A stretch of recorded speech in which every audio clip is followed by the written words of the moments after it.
Good morning बच्चों। Online classes में पुनः आप सभी बच्चों का हार्दिक अभिनंदन व स्वागत है।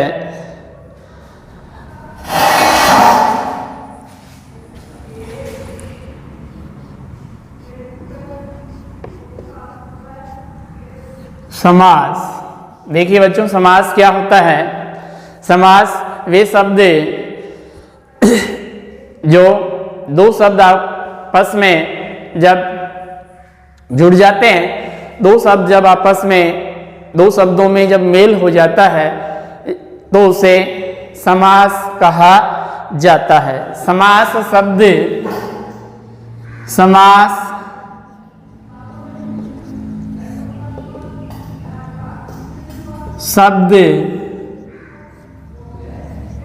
दो शब्दों, समास शब्द दो शब्दों के मेल से, शब्दों के मेल से बना होता है। दो शब्दों के मेल से समास शब्द बना होता है। सम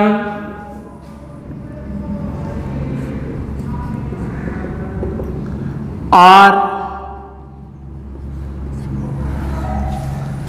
आस। सम और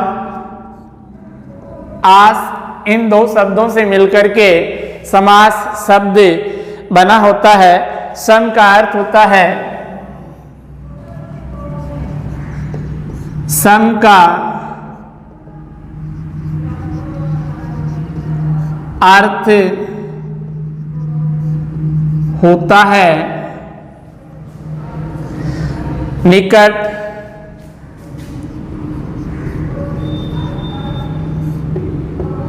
तथा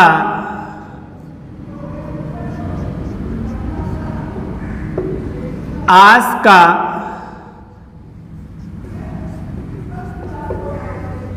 अर्थ होता है, आस का अर्थ होता है बैठना।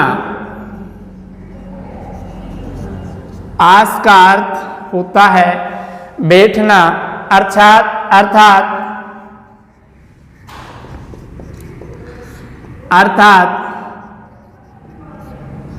जब दो शब्द, अर्थात जब दो शब्द या दो से या दो से अधिक शब्द, दो शब्द या दो से अधिक शब्द पास पास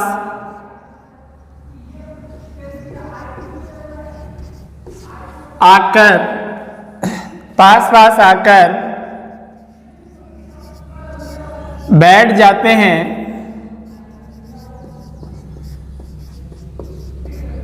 तो उन्हें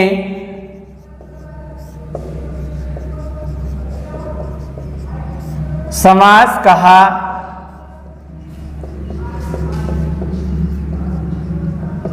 जाता है। तो उन्हें समास कहा जाता है। सामान्य तौर पर हम कह सकते हैं, सामान्य तौर पर हम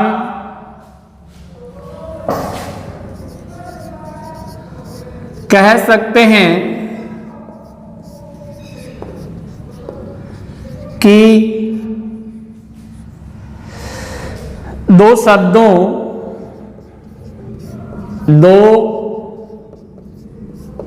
शब्दों के परस्पर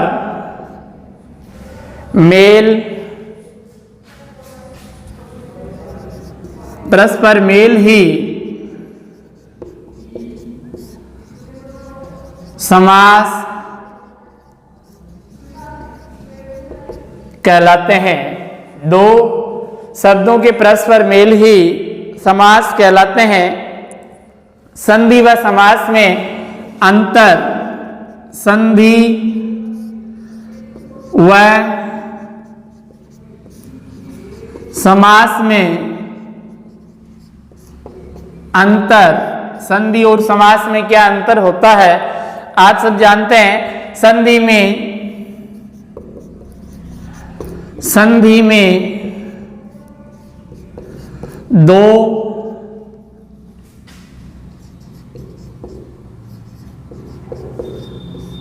अक्षरों का मेल होता है। संधि में दो अक्षरों का मेल होता है, जबकि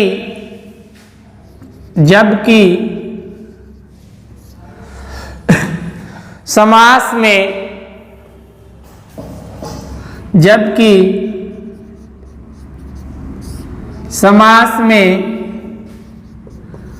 दो शब्दों का मेल होता है, जबकि समास में दो शब्दों का मेल होता है। दोनों में यही अंतर पाया जाता है। संधि में दो अक्षरों का मेल होता है, जबकि समास में दो शब्दों का मेल होता है।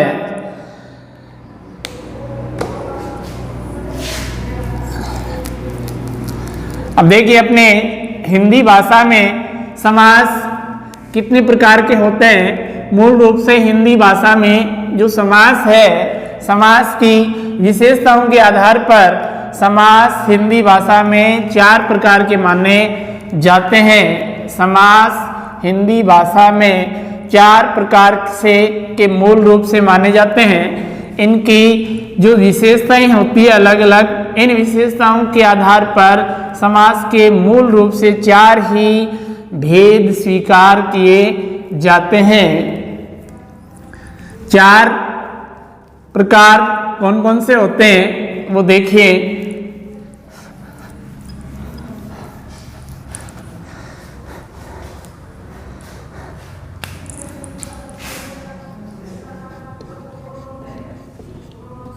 इस सारणी के माध्यम से समास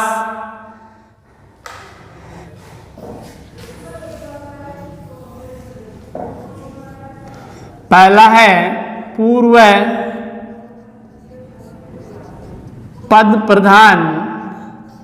पूर्व यानी पहले वाला पद प्रधान या प्रथम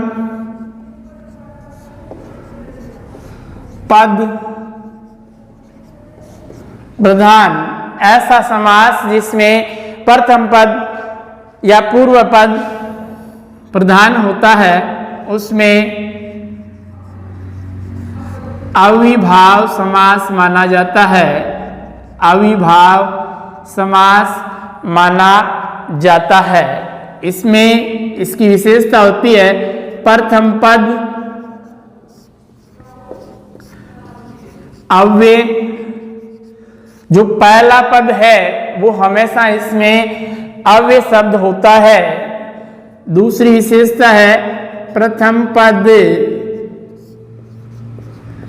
नाम पद, किसी का नाम होता है ये। दूसरी विशेषता है, दूसरा है पर यानी उत्तर पद, पर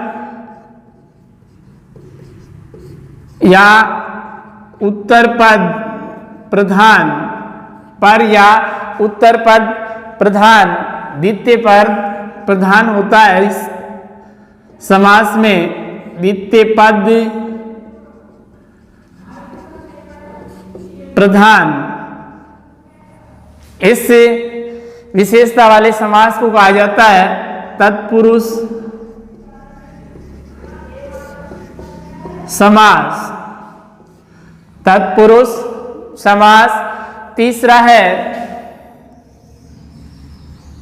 उभय पद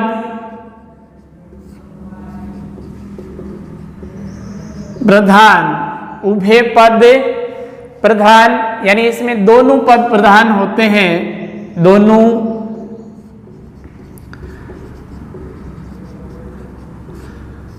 पद प्रधान। जिस समास में दोनों पद प्रधान होते हैं उस समास को कहा जाता है द्वंद्व समास। द्वंद्व समास। अगला है नंबर 4, अन्य पद प्रधान।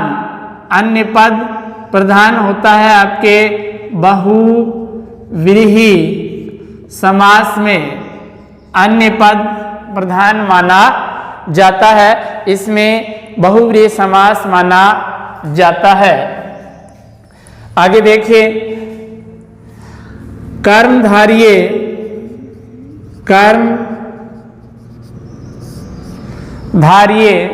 समास व दिग्गु समास। कर्मधारय समास व दिग्गु समास में भी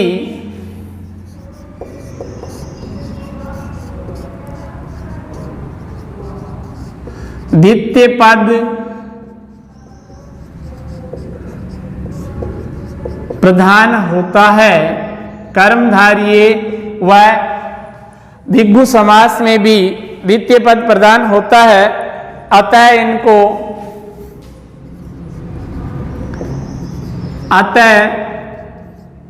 इनको समास के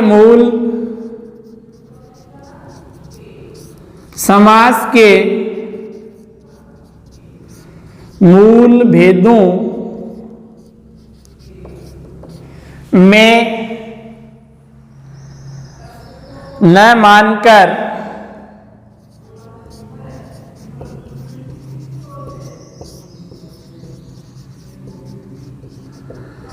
तत्पुरुष समास के उपवेदों में माना जाता है। तत्पुरुष समास के उपवेदों में माना जाता है। देखिए, इन समास को प्रधान, पहला पूर्व पद प्रधान, प्रथम पद प्रधान, यानी जिससे समास में पहला पद प्रधान होता है उस समास को क्या माना जाता है? कौन सा समास माना जाता है? अविभाव समास माना जाता है। अविभाव समास की विशेषता होती है कि इसमें पूर्व पद प्रधान होता है और पूर्व पद हमेशा क्या होता है? एक अव्यय शब्द होता है। ऐसी अगर विशेषता किसी पद में पाई जाती है तो उसे अविभाव समास कहा जाता है। दूसरा है पर, यानी उत्तर पद प्रधान, जिसमें दूसरा पद प्रधान हो। जिससे समास में दूसरा पद प्रधान हो उसमें कौन सा समास माना जाता है? तत्पुरुष समास माना जाता है। अगला है उभय पद प्रधान या दोनों पद प्रधान, जिसमें दोनों ही पद प्रधान होते हैं उसमें द्वंद्व समास माना जाता है। अन्य पद प्रधान, जिसमें कोई अन्य ही पद प्रधान हो उसमें कौन सा समास माना जाता है? बहुव्रीहि समास माना जाता है। आगे देखिए, कर्मधारय समास व दिग्गु समास में भी द्वितीय पद प्रधान होता है, अतः इनको समास के मूल भेदों में न मानकर तत्पुरुष समास के उपभेदों में इसे सम्मिलित किया जाता है। तो इस प्रकार से अपने मूल रूप से 4 प्रकार के समास होते हैं। पहला अविभाव समास,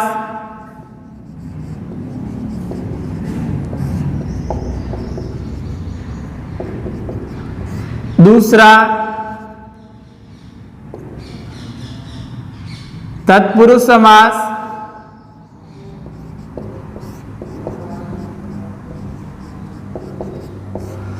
तीसरा द्वंद्व समास,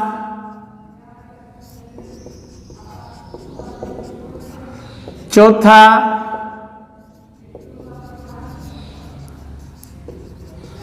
बहुव्रीहि समास। इस प्रकार से मूल रूप से 4 प्रकार के समास माने जाते हैं: अविभाव समास, तत्पुरुष समास, द्वंद्व समास और बहुव्रीहि समास। अगर आपको पूछें कि समास कितने प्रकार के होते हैं तो 4 प्रकार के: अविभाव समास, तत्पुरुष समास, द्वंद्व समास और बहुव्रीहि समास। जो कर्मधारय समास और द्विगु समास है, इनको तत्पुरुष समास के उपभेदों में सम्मिलित किया जाता है। इन्हें मूल रूप से समास की मूल श्रेणी में नहीं रखा जाता है। धन्यवाद बच्चों।